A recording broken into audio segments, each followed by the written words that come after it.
Hello guys, আসসালামু আলাইকুম। আশা করি তোমরা সবাই ভালো আছো। তো আমি সকালবেলা এখন রুটি বানিয়েছি।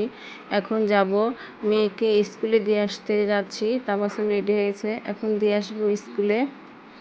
আমাদের বাড়ির সামনে স্কুল, তো স্কুলে দিয়া আসলাম। এখন দেখো কত বড় একটা পাঙ্গাস মাছ এনেছে তাবাসসুমের আব্বু। তো মাছটা আমি পরে কুটিয়ে নেবো, এখন ডিপ ফ্রিজে রেখে দেবো। তারপর আমি বিছনা উঠাবো। সারাদিন শুধু কাজই কাজ। বিছনা ওঠানোর পর আমি ভালো করে ঘরটা ঝাড়ু দিব।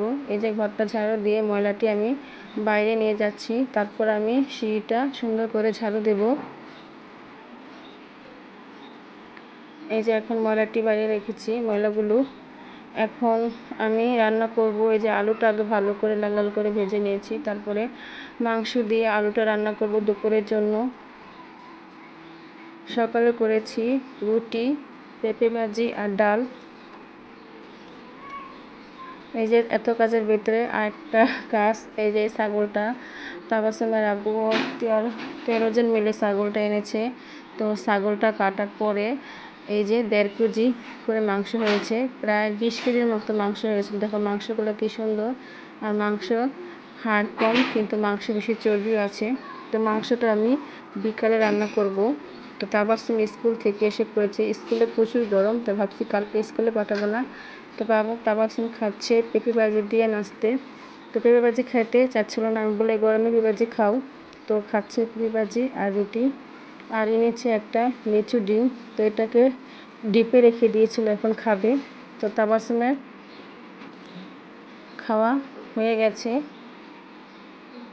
এখন আমরা বিকেল হয়েছে, এখন আমরা একটু বের হবো। তো তাবাসসুম যে রাস্তায় বেলপুরি থেকে দেখছে, এখন বেলপুরি কিনবে। এই ভ্যারাইটির বেলপুরি অনেক মজা। এই যে কিনতেছে বেলপুরি। ভিডিওটা ভালো লাগলে লাইক, কমেন্ট, শেয়ার ও সাবস্ক্রাইব করে দিও। এই যে আমি টাকা দিচ্ছি, বেলপুরি বাসায় নিয়ে আসবো। তারপর রাতের জন্য আমি রান্না করব খাসির মাংস কষা। এই যে সব কতগুলো মশলা দিয়েছি, মাংস বেশি, এই জন্য মশলা আমি বেশি দিয়েছি।